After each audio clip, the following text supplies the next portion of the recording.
Good afternoon, students. Our next topic from the same chapter is soil pollution. Soil pollution topic start करने से पहले हमें इसका मतलब पता होना चाहिए कि सॉइल क्या है. Meaning of soil. सॉइल क्या है? The upper most surface of the earth is called soil और लैंड. अर्थ का जो अपर मोस्ट लेयर होता है, आपने देखा होगा अर्थ के ऊपर जो मिट्टी होती है ना, उसके जो अपर मोस्ट लेयर है उसको हम सॉइल कहते हैं या उसको हम लैंड कहते हैं, ज़मीन. ठीक है. अब ह्यूमन बींग्स क्या कर रहे हैं, हम लोग क्या कर रहे हैं, हम लोगों ने, मैन ने सॉइल की जो क्वालिटी है उसको ख़राब कर दिया है और उसकी जो फर्टिलिटी है उसको भी ख़त्म कर दिया है. ठीक है. कैसे किया? जो हम बहुत सारी एक्टिविटीज़ कर रहे हैं. फॉर एग्ज़ाम्पल कौन कौन सी एक्टिविटीज़ हम लोग कर रहे हैं. हम लोग जितना भी वेस्ट है अपना, जितना भी सॉलिड वेस्ट है या घरों से आने वाला जितना भी कूड़ा है, जितना भी प्लास्टिक वेस्ट है, इंडस्ट्री से आने वाला वेस्ट, फैक्ट्री से आने वाला, हाउस होल्ड वेस्ट, सारा हम लोग बाहर ज़मीन पर फेंक देते हैं. ठीक है. साथ ही साथ एग्रीकल्चर में यूज़ करने वाला फर्टिलाइज़र, पेस्टिसाइड, डीडीटी, केमिकल्स, वो सारा कहाँ जा रहा है? लैंड में जा रहा है, सॉइल में जा रहा है, जिसकी वजह से सॉइल पॉल्यूशन हो रहा है. और जब मिट्टी में, सॉइल में अनवांटेड सब्सटेंस एडअप हो जाते हैं जो मिट्टी की क्वालिटी को ख़राब कर देती है, फर्टिलिटी को ख़राब कर देती है, तो हम उसको सॉइल पॉल्यूशन कहते हैं. अब इसकी डेफिनेशन क्या है सॉइल पॉल्यूशन की? Any undesirable changes in the physical, chemical and biological quality of earth which cause negative effect on human being and animal. जब भी कोई चेंजेस आनी शुरू हो जाती है मिट्टी में, सॉइल में, किस तरह के changes? Physical changes, chemical changes और बायोलॉजिकल चेंजेस. उसकी क्वालिटी को ख़राब कर देता है मिट्टी को और वो नेगेटिव इफ़ेक्ट देना शुरू हो जाता है. जितने भी लिविंग ऑर्गेनिजम्स हैं, लिविंग ऑर्गेनिज्म हमारे main human being and plants हैं और एनिमल्स हैं. ठीक है. तो इनको हार्म करना शुरू कर देता है. तो ये क्या कहलाया? Soil pollution. अब इसके हम कॉजेज़ करेंगे कि सॉइल पॉल्यूशन के कॉजेज़ क्या है या क्या वजह है जिनकी वजह से सॉइल पॉल्यूशन हो रहा है. टॉपिक है causes of soil and land pollution. Causes: first is physical cause, second is domestic, third is urban, fourth is chemical source, fifth is industrial waste. ये सारी सोर्सेज है जहाँ से वेस्ट जनरेट होकर आ रहा है और ये लैंड और सॉइल को पोल्यूटेड कर रहा है. फिज़िकल कॉजेज़ में हम क्या क्या चीज़ें ऐड करेंगे? Due to cutting of trees और फॉरेस्ट.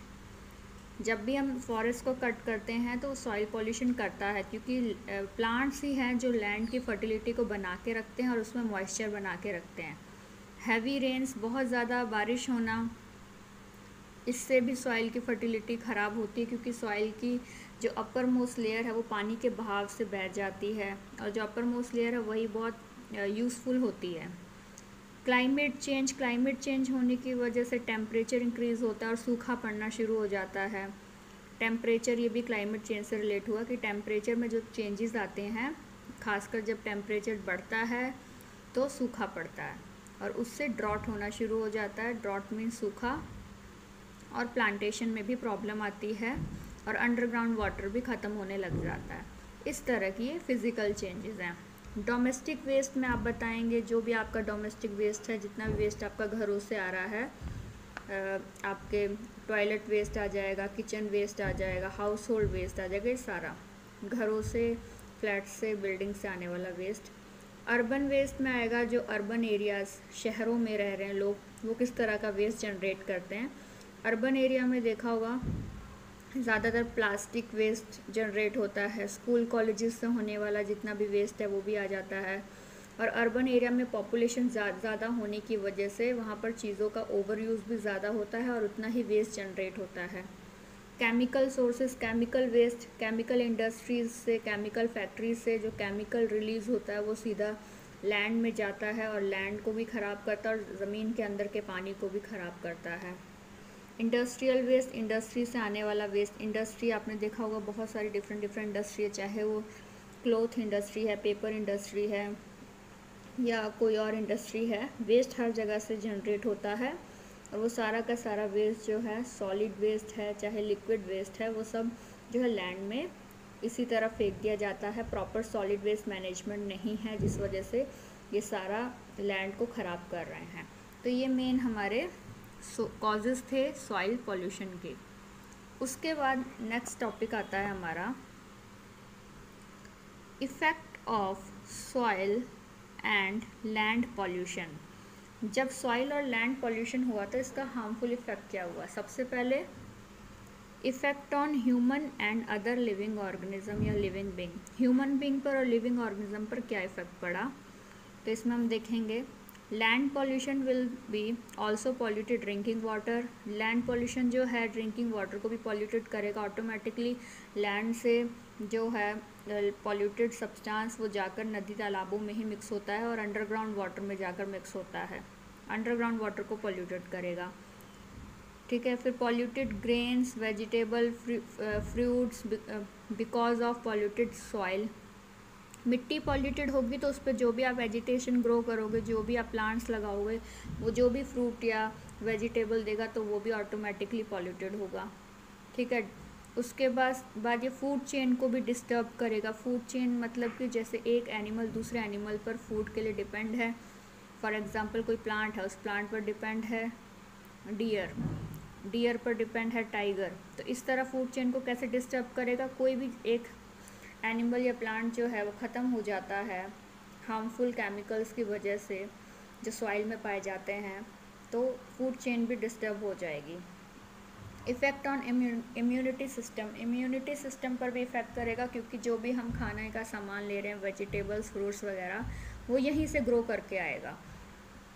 ग्रो करके आया तो ऑटोमेटिकली हम इस चीज़ को ले रहे हैं, उस खाने के प्रोडक्ट में हार्मफुल केमिकल सब्सटेंस एडअप होंगे जो हमारे लिए हार्मफुल होगा और हमारे इम्यूनिटी सिस्टम के लिए भी।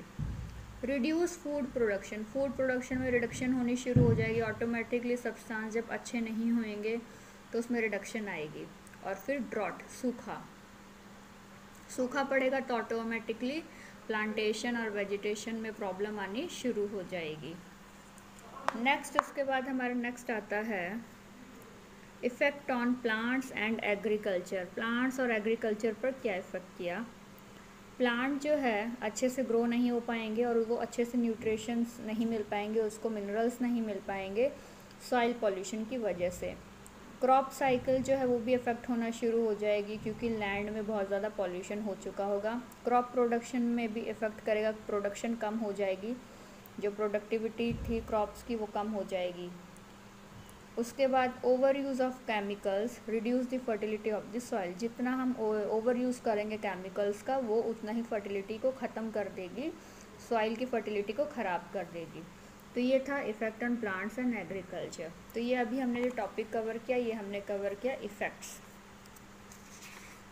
उसके बाद नेक्स्ट आता है हमारा नेक्स्ट टॉपिक जो है वो आता है हमारा सेम इसी में से ही, सॉइल पॉल्यूशन में से ही, प्रिवेंटिव मेजर्स, मतलब कि how to control preventive measures of soil and land pollution.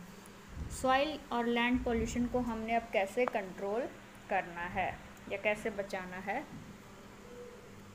सबसे पहले डोमेस्टिक एंड अर्बन गार्बेज और any other waste materials should not be throw in open. जो भी वेस्ट मटेरियल उसको ओपन में थ्रो नहीं करना है।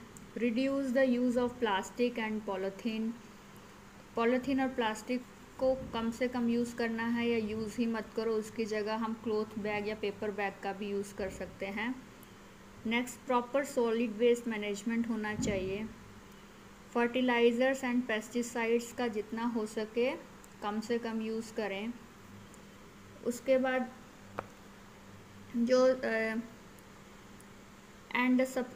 जो कि मतलब जो फर्टिलाइज़र्स होते हैं, पेस्टिसाइड्स होते हैं, वो क्या करते हैं? सॉइल को डिस्ट्रॉय करते हैं, इसलिए इनका कम से कम हमने यूज़ करना है।